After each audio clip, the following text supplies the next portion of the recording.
Hello and welcome to the channel. If you haven't done so already, make sure to give it a like and subscribe. I appreciate that so much. It helps me grow.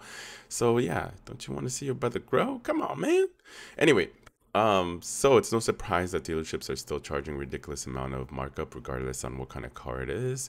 Sports cars, luxury, SUVs, trucks, all of them.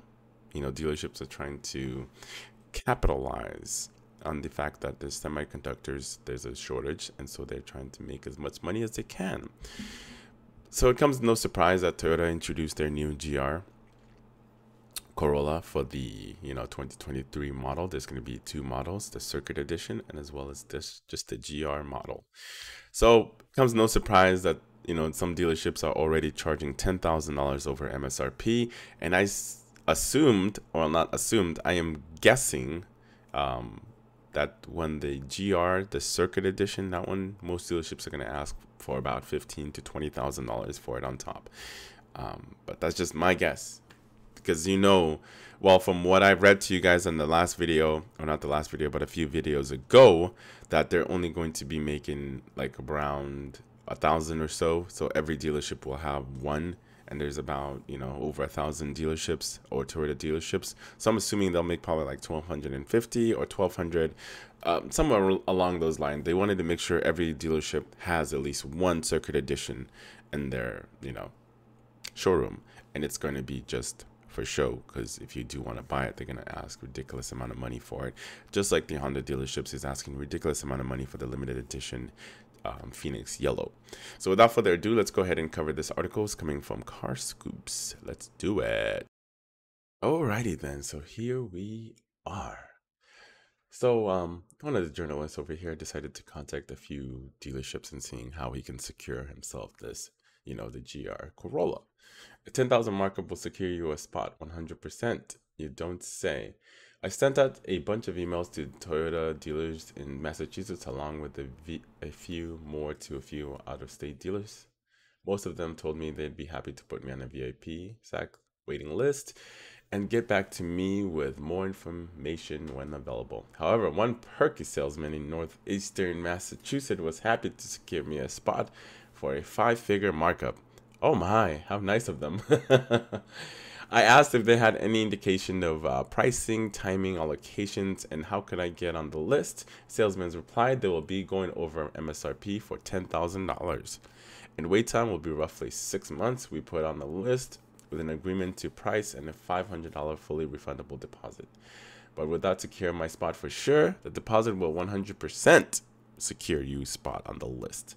The salesperson replied with confidence and aplomb of a veteran. We don't have an exact MSRP, but a rough estimate will be around $31,000 plus the $10,000 market adjustment in taxes and fee.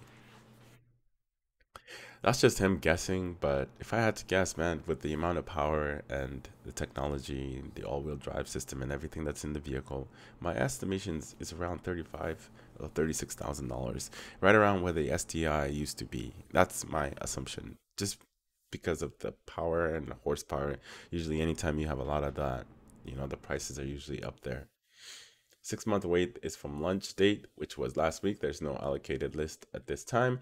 If the $31,000 starting price is crudely accurate, which to be fair, we don't think it is, as our guess is between 35. That's where mine was too.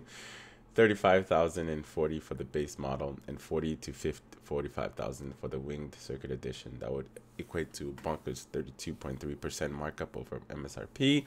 Regardless, that should give you an idea of what to expect from the latest dealerships.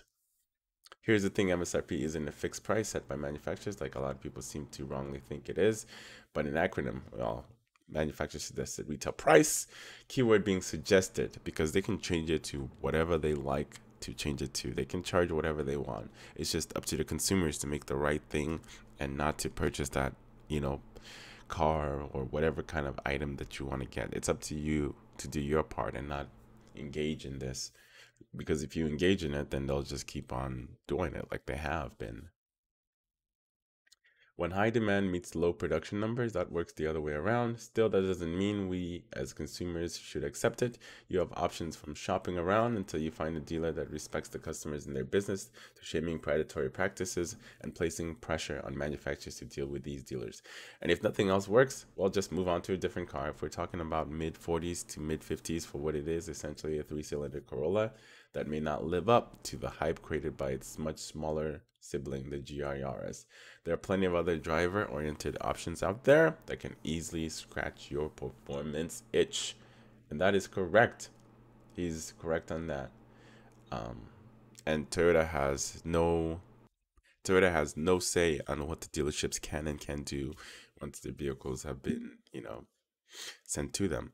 But you as a consumer, if the dealerships have a survey, or like after your purchase, they send you that survey, fill it out and be completely honest on your experience and how terrible it was. If you had a really great experience, fill it out, be honest. For me, like, if I feel like you guys ripped me off and I paid a shit ton of money for a vehicle, I'm gonna get you without surveys. I'm gonna get you.